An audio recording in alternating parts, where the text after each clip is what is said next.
Votre attention s'il vous plaît. Cet élément est en lingala. Contactez-nous pour savoir s'il est aussi disponible en la langue de votre préférence. Veuillez aussi noter qu'il est en audio uniquement, dépourvu de ce fait d'image originaire. Christ Equality Foundation. Œuvre évangélique internationale. Ensemble avec le docteur Jean-Pierre Moubenga, ministre de l'Évangile éternel, Vous propose de suivre cette présente rubrique pour votre édification spirituelle. Tous les enseignements du docteur Jean-Pierre Moubenga sont disponibles sur christequality.com/jpmoubenga.html. Bonne édification au nom de notre commun Seigneur et Dieu Jésus-Christ. Amen.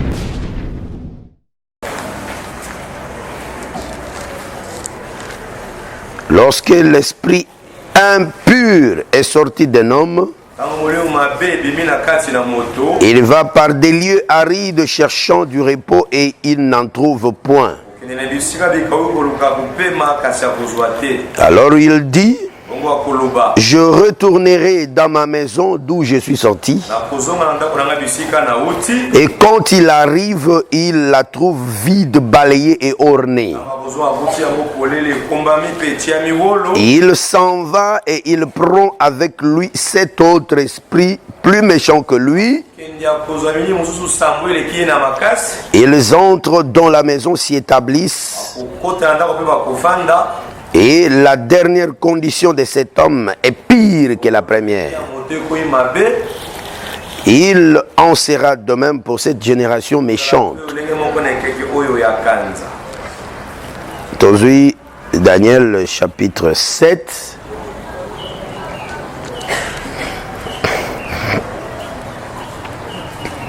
Daniel chapitre 7, Totangi verset 20 et 21. 20 à 21. Et sur les 10 cornes qu'il avait à la tête,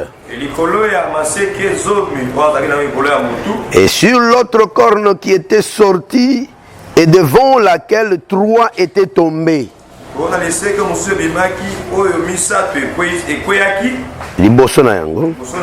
sur cette corne qui avait des yeux et une bouche parlant avec arrogance.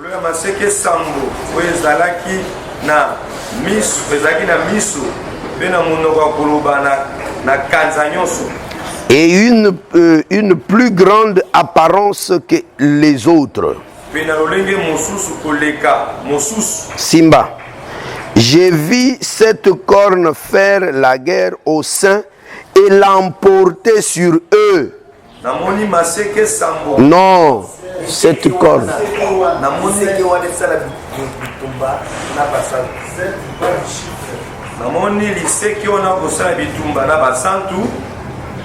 Et l'emporter sur eux. Jusqu'au moment où l'ancien des jours vint donner droit au sein du Très-Haut. Et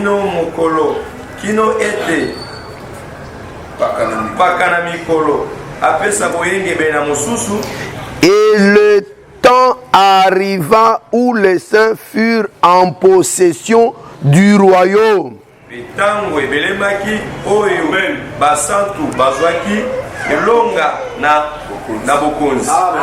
Kaka ancien de yoga qui bilingue, molimo et tressaillé qui katinaï. Non, vous étiez distraits. Donc on dit que les saints recevront le royaume. C'est la joie. Amen. Amen. Aujourd'hui, verset 24. Non, on va directement. Aujourd'hui, Apocalypse chapitre 17.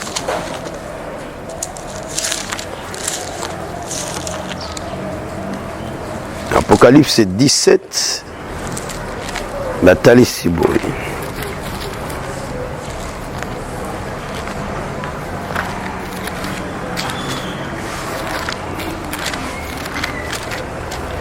Aujourd'hui, versets 12 et 13. Et puis 14, il faut retenir. Les 10 cornes que tu as vues sont 10 rois qui n'ont pas encore reçu de royaume, mais qui recevront autorité comme roi pendant 1 heure avec la bête.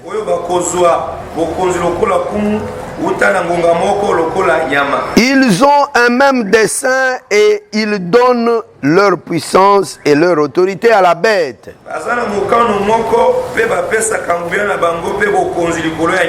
Verset 14 à retenir. Ils combattront contre l'agneau et l'agneau les vaincra. Parce qu'il est le Seigneur des seigneurs et le roi des rois. Et les appelés et les élus et les fidèles qui sont avec lui les vaincront aussi. Amen. Nous pouvons nous asseoir par la grâce de Dieu.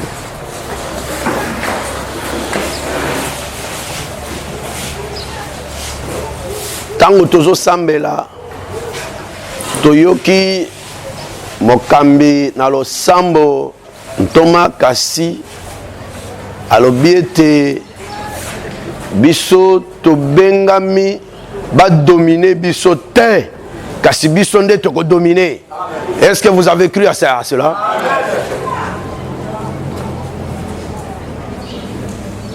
Deutéronome chapitre 15 epesi lisakoli wana elobi ke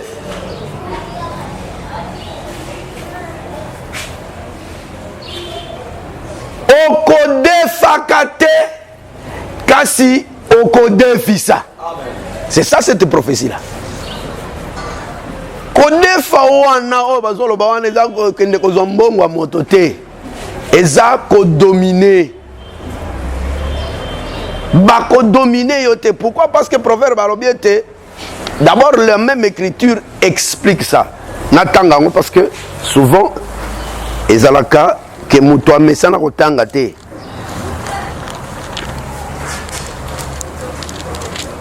Deutéronome chapitre 15.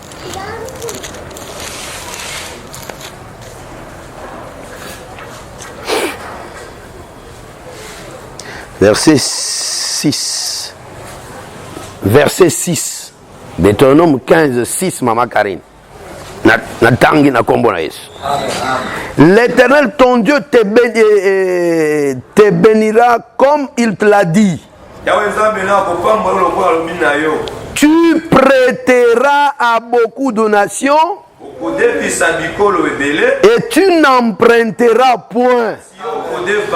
Virgule, après cette explication. Tu domineras sur beaucoup de nations et elles ne domineront point sur toi. Donc,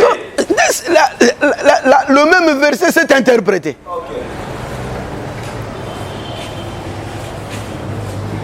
Ah, n'est-ce pas, Déborah? Ok. Donc, il faut un sentiment, même ce que nous n'a pas si l'élo, il faut ici là. Yo obongi samande ko longa pe ko dominer. Ozamo longi okolonga pe na makasi note. Wana il faut façon na mutu na yo. Okotika la kolonga na makasi note. Omoni ndenge balobi? Bibi balobi te jusqu'à ce que l'ancien des jours a kamata bokonzi apesa ngona biso. Donc biso tozo bénéficier nangolu ya nzambe elingi koloba bisika biso to sala ya ko salela biso pe apesi biso résultat. Nakoloba makambo mibale rapide nako coiffer oyo tolobaki sur importance ya moto pour édifier davantage. Et puis na oya ko suka na makambo to tangi pambate ezomema biso na kokoma na suka ya malakisi oyo.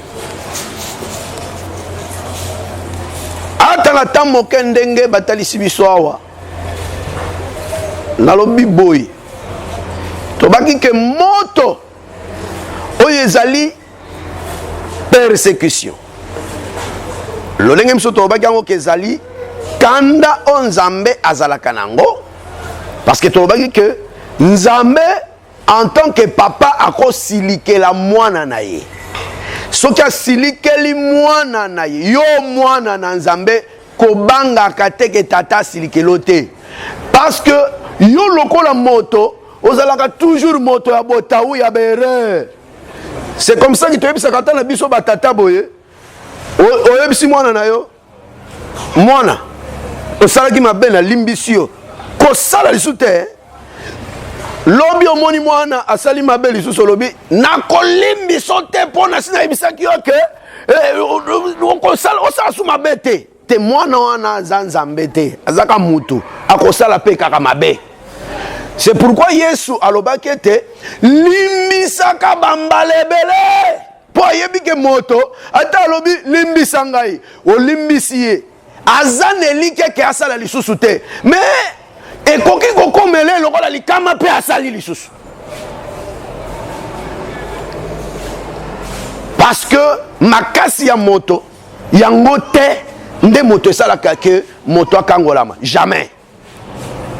Il faut la grâce de Dieu. Amen. Moto apesaka lolenge na moto David ezalaka Nzambe. Soko Nzambe abongo a change a pesio forme te okotika la bebo. C'est pourquoi il faut lelela kaye mikolo nyonso ke bongola ngai, kangola ngai, kokisa ngai chaque jour. Nde tolobaki ke Nzambe ayebi importance ya moto wana tope kanda wana na mokanda, n'est-ce pas? Il y a Hébreu chapitre 10 ou 12 totanga kiango vers le début là-bas batali si biso na molai ndenge nini esengeli mwana asepela na kobeta to chatima ya tata,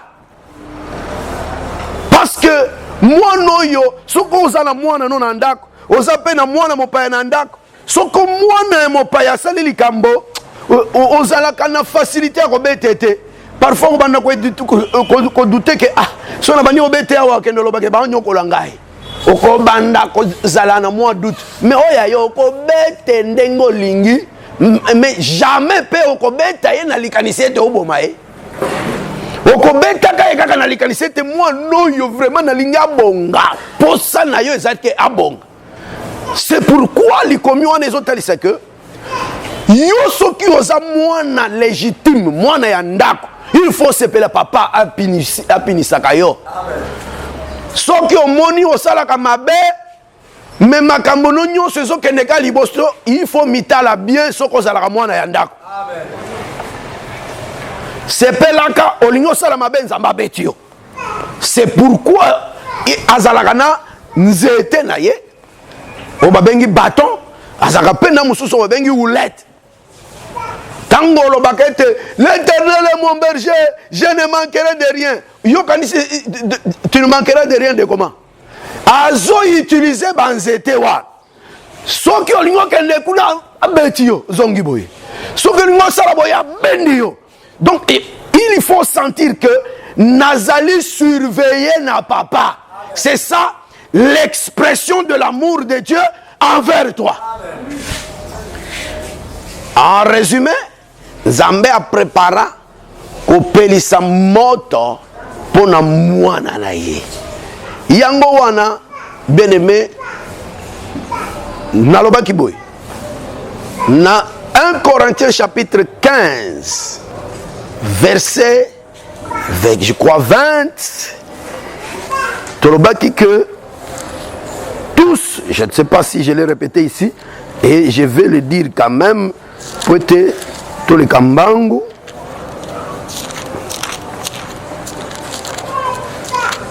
synthèse ya mosala Jésus a salé 22 23 et tobandi na 20 na tangi 20 rapidement. Mais maintenant, non, je prends verset 21.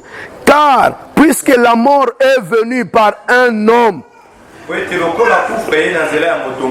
c'est aussi par un homme qu'est venue la résurrection des morts. Et comme tous meurent en Adam, de même aussi tous revivront en Christ. Mais chacun en son rang.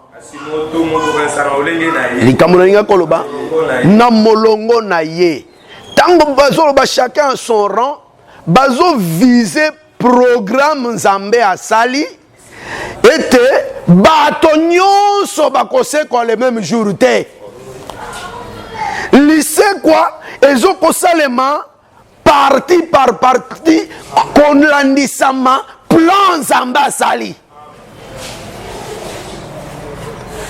Tango balobiawa Christ premièrement, c'est Christ là kokanisaka keza Christ ye mokote.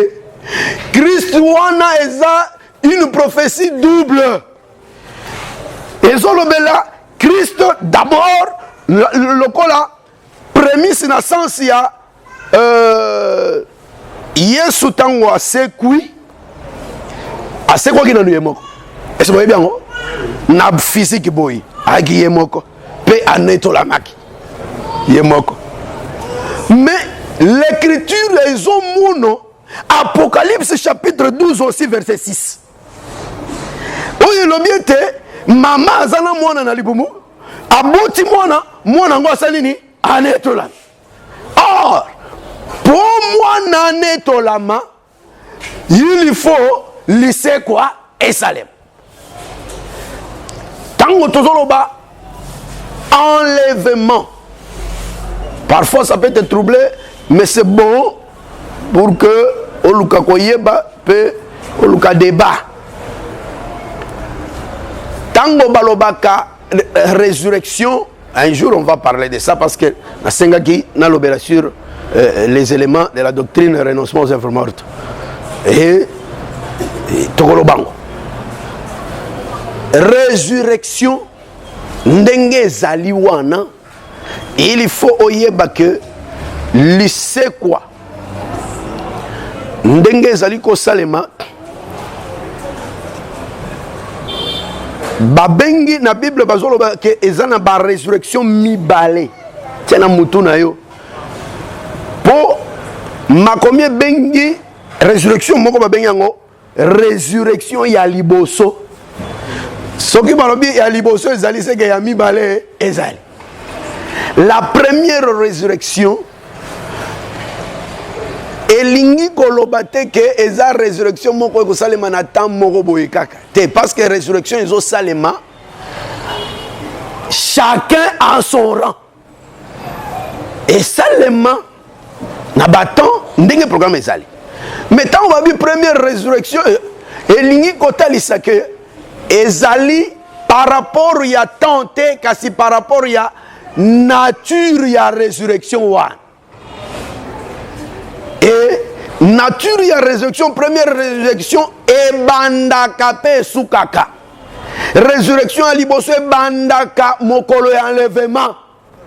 Pe sukaka na tango yo esengeli reste ya bato bakoto ba changer pour na kokoto na kati ya millénium. Na Apocalypse 20. Nakangi parenthèse en attendant motuna na yo. Mais yango tolobi que il faut qu'on respecte temps. Par rapport au feu, Nzambe asala que bato ya liboso oyo il faut ba subir. O ba kosala ko ba prémisse eza bato ba kokende na enlèvement. Bato to kokende na enlèvement ba bengi biso na Bible lolenge muso ba bengi biso ba vierge sage. Vierge sage azalaka pe Yesu ye moko. Parce que vierge sage azalaka liloba oyo ekoka. Il faut que moto po aumela seko, il faut alongo kozala moto a commander liloba. Parce que likomi a lobby na mokanda il y a Luc chapitre 21 que les cieux, le ciel et la terre passeront. Oyo kotika les alaka parole. Donc soko moto o komi parole te o koleka na terre, o koleka na ciel. Mais pour oumela seko, il faut longo kozala moto o koma liloba. Mais bato bako koma liloba, bazal bato 3 troupes, 3 équipes. Soko moni mokoloyo Jésus azali kolobela Pierre na Jean 21. Alors Pierre même tu alobaka mbalaboni, atunaka mbalaboni 3 fois. Payé à répondre, paix mes brebis. Alors, paix mes brebis mbalami balé. Malobi, paix mes agneaux mbalamoko, ça fait 3 troupes. Et ça bat tout. L'équipe misat. Oh, il faut, l'iloba est pètre. Mi balé, oh, babengi, ba brebis, et zali vierge folle na vierge na Israël. Ba agneau wanande moino yazone tolama qui est Jésus lui-même, c'est-à-dire les vierges sages. On aura le temps d'en parler. Mais talaboy ba troupe wana nyonso e kolekaka moto mbala moko te. Moto wana e komaka lilakisi tala moke awa. Deutéronome chapitre 8.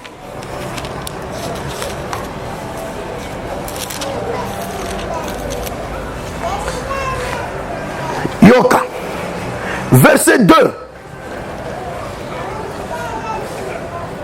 Souviens-toi de tout le chemin que l'Éternel ton Dieu t'a fait faire pendant ces 40 années dans le désert.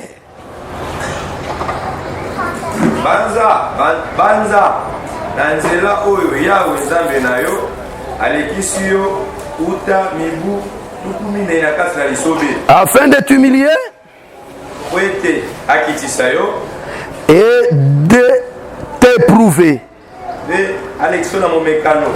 pour savoir quelles étaient les dispositions de ton cœur et si tu garderais ou non ces commandements.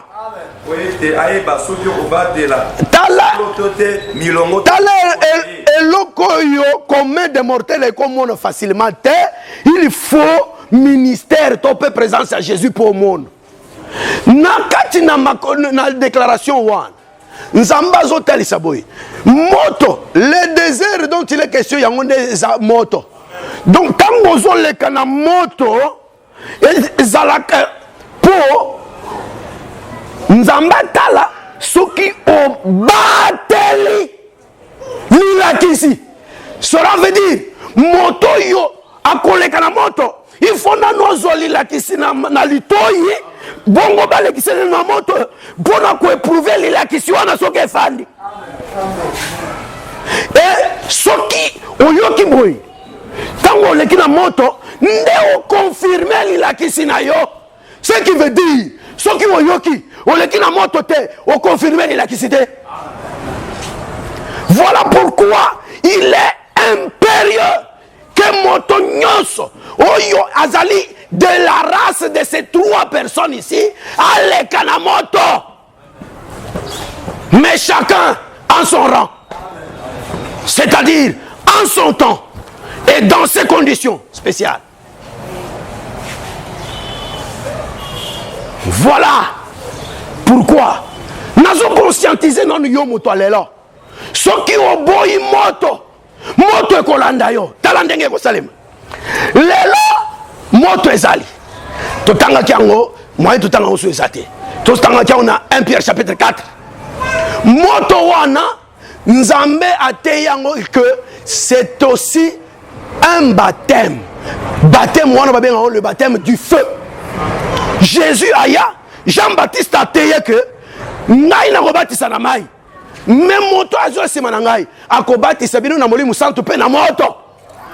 Mokolo Yesu aye bana Zebede baye pa na ye basengi wabitata. Tout ezala na loboko na moi pe ya mobali na royaume na yo. Abia est-ce que bozo ye balika mbongo senga.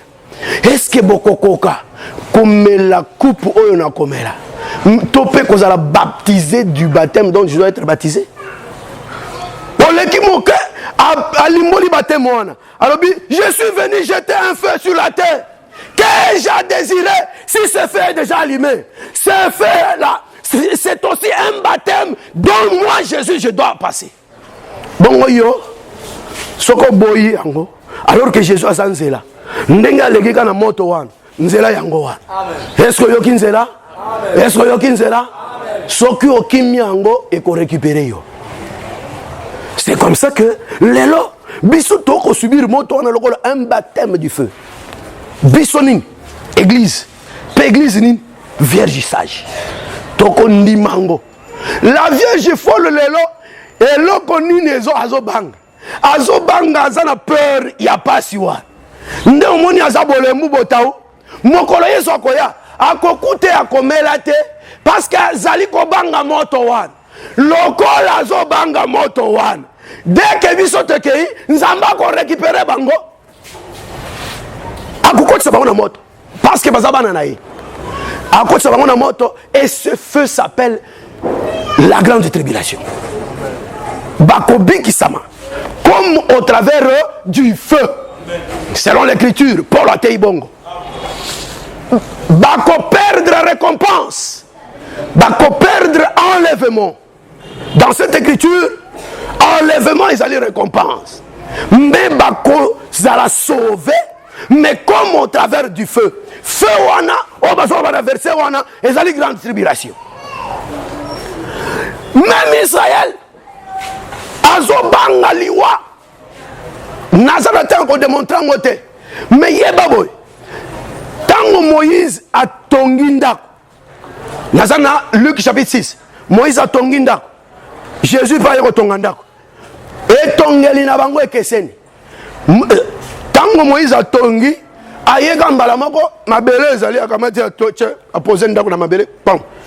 Omi tournate parce que l'évangile éternel les a question. Omi tournate mais pourquoi frère ya dit le voilà mabele? Je t'informe que abangaki liwa. Abangaki parce que ceux qui a timboli a kena recherche moi mozindo azomona que ceux qui la koti kuna na wakufu. Jésus quand il est venu avant poser ndako a timboli nano a koti a keimo sika, c'est-à-dire Jésus abangaki liwate. C'est par la mort ne azu elonga. Mpe afandisi ndako na ye likona libanga. Mais Moïse, par peur parce que c'est un paresseux, quand je parle de Moïse ici, je vois le peuple d'Israël. C'est comme ça que Omoni a posé kaliko likolo. Lokola Israël et pe abangi liwa. Ndeko monete, c'est ça l'écriture qui dit. Celui qui voudra conserver sa vie la perdra. Et Israël a luki ko conserver vie na ye nde omoni ke nzambe ko ya ko récupérer yepe makambo to mona kiawa lokola Israël qui doit être foulé aux pieds ozui Esaïe 10 tangango mobimba Esaïe 10 okomono ndenge nini Israël il faut souffrir donc kanda nyoso ya bête et parce que la bête qui était dans l'abîme qui monte a soukaya au babengi apogée na ye topé point culminant na ye ezande Israël. Il va s'asseoir dans le lieu saint, dans le temple de Dieu, le temple dont il est question à peuple et à Israël. Akofanda likolo mpe à se proclamer Dieu lui-même. Et ça sera la grande souffrance. Grande souffrance où on est à moto. T'as la seconde différence.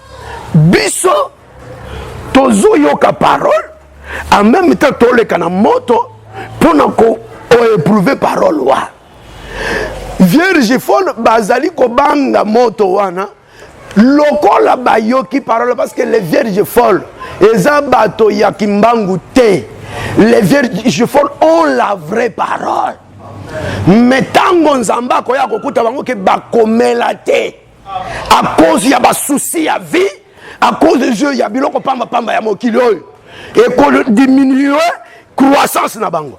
Nde nzamba ko ba bozela wana tango kozelisa bango akokotisa bango na feu pour que lilobo bayoka kiwana ezala éprouvé.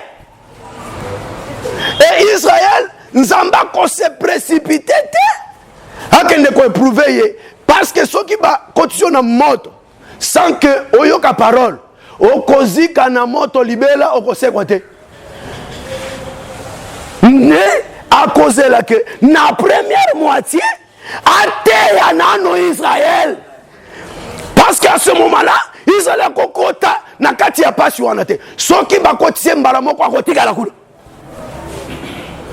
Il faut la quatrième personne oyo tozo benga la présence ya Shadrach, Meshach et Abednego. Cette quatrième personne c'est l'enseignement zaliteya. Donc même moto yango moko ezala qualité ya ezaneti ko vivifier l'iteya kati na moto. C'est comme ça que après que Israël a koyoka l'iteya na 3 ans et demi devant les deux rois nzambe akokotisa bango sikoyo na moto. Tango bakokota na moto bakokufa na moto wana te. Moto wana ekopetola bango mpe bakozala ya kokoka afin que nasuka nzoto la bango est changé. Voilà pour te dire que okoki ko échapper moto te. Même moi na libebe ya koleka na moto. Mais tango kokoto na moto tellement kaza na enseignement te akotika na moto wana libéra na libéra. Ezala Satan lui-même.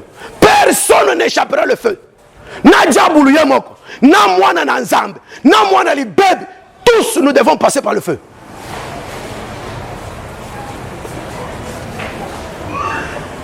Sikoyo ne nakosukisa boye.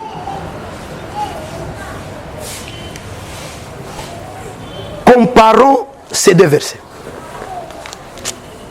Attends-moi, minute mitano.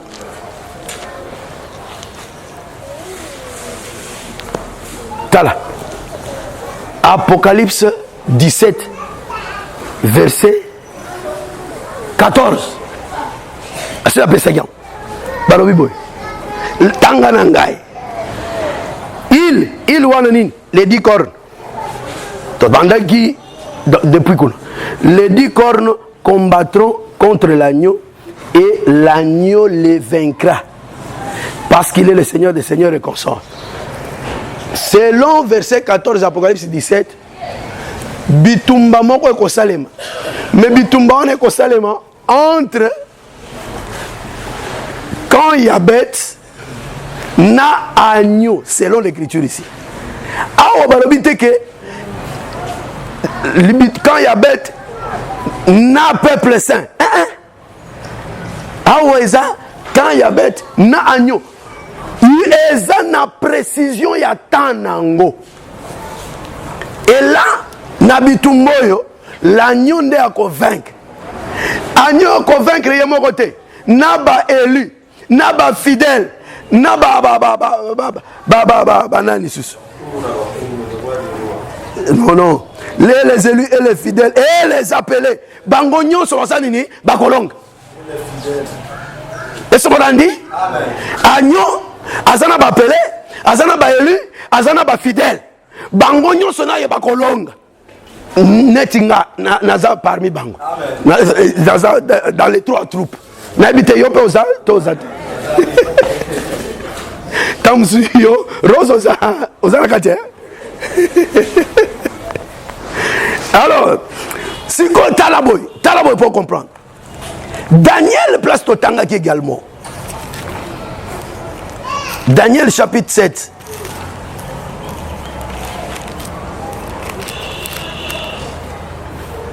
Balobi.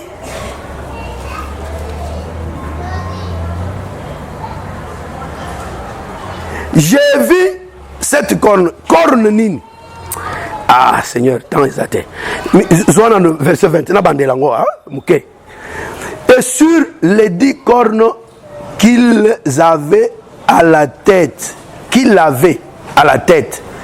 et sur l'autre corne qui était sortie. Donc, Ezana 10 cornes. 10 cornoyo, okotanga 10 cornoyo.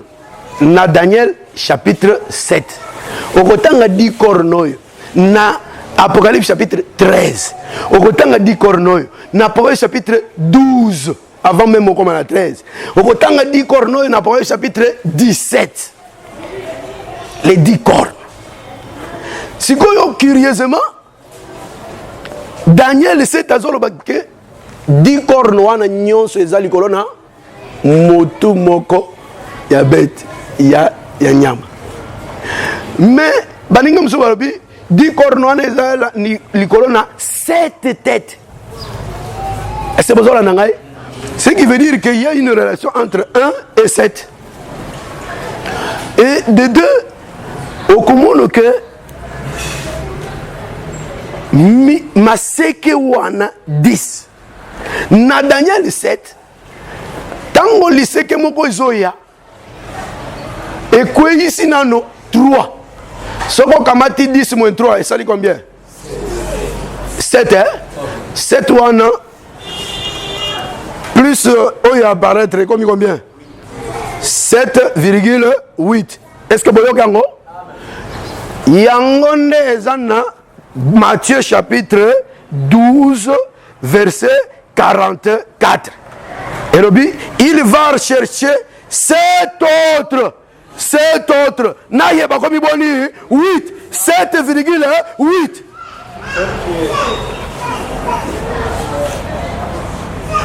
Siko talake awa tozongi na forme 1. 7 et 8. Siko balobi ke moko oyo akwa isaki 3 po bakoma 8 1 ye asali nini. Or 8e one la esozola nanga malamu awa balobi eza petite corne ya moke oyo bimaki tango bimi ekwa isi 3 yango moko remplacer bakomi 8. Sikoyo soko zui corne wana ya mokende bazolo bela babi 7 corne azaki na moloko azana miso azana monoko akoloba. Et 21 lobi et j'ai vu 7 cornes.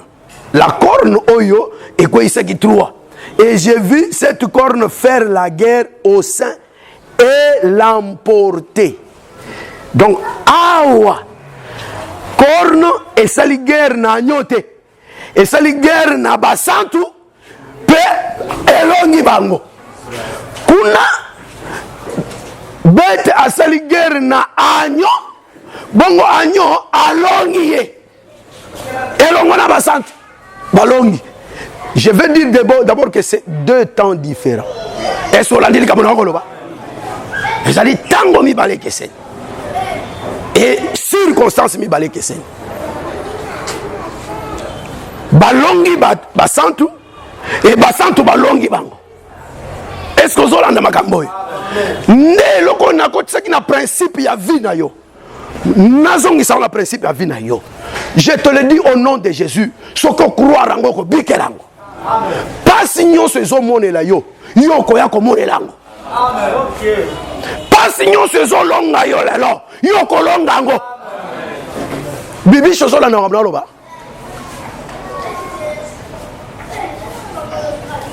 bokota yo etaliote ça va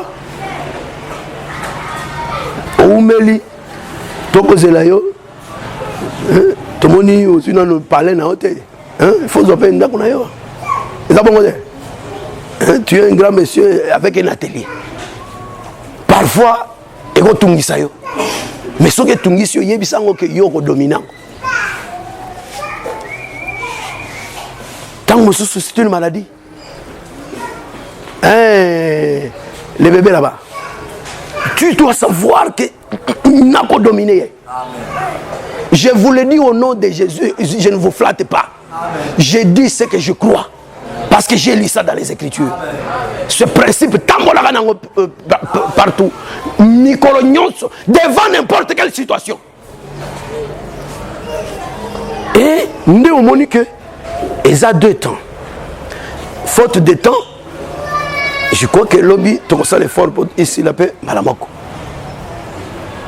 Et Zambé, ce qui a confondé les bisons, c'est là, tu as là, quand on dit Zamandenge, peut-être aussi à Rochon Motem.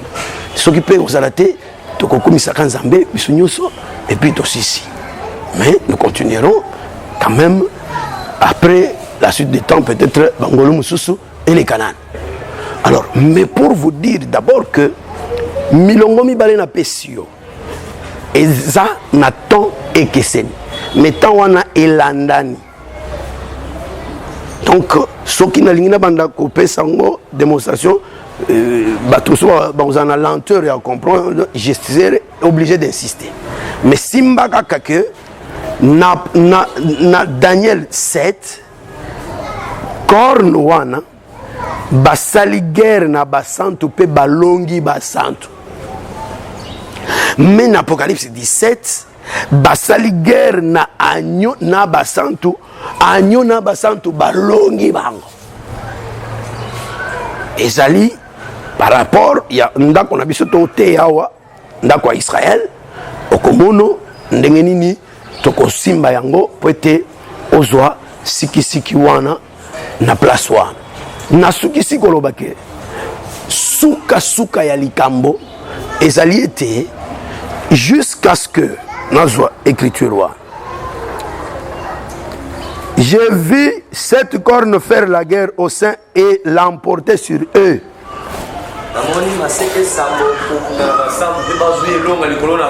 Cette corne liseke wana ezapeka ka bango nyoso osali pe torte ezapeka bango nyoso na kati na ye jusqu'au moment où l'ancien des jours vint donner droit au sein du Très-Haut. Et le temps arriva où les saints furent en possession du royaume. Tango basanto bazo bokonzio eza ya libela na libela.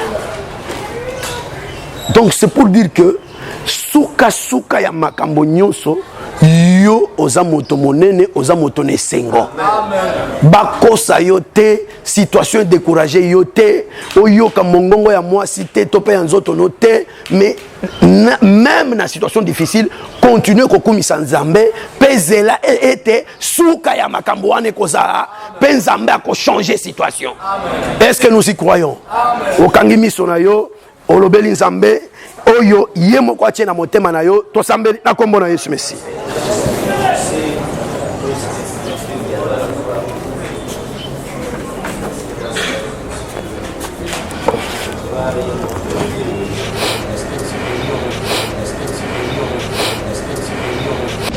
Merci d'avoir suivi ce message et que Jésus-Christ vous bénisse. Si vous avez une question à l'intention de l'homme de Dieu, si vous voulez que l'homme de Dieu prie pour vous, si vous voulez vous confier à l'homme de Dieu, ou si vous voulez tout simplement bénir l'homme de Dieu, contactez-le directement si ses coordonnées sont disponibles depuis sa page. Sinon, contactez-nous et nous lui transmettrons vos préoccupations. N'oubliez pas de faire un tour à notre page évangélisation pour voir en quoi vous pouvez vous rendre utile à Christ par cette œuvre. Que Dieu vous bénisse tous. Amen. ChristQuality.com. Les cieux en un clic de la souris. Évangile-éternel.com. Le site de l'évangile éternel. ChristQuality Fondation, équilibrer la manne ramassée dans le désert de sorte que chacun ait un numère.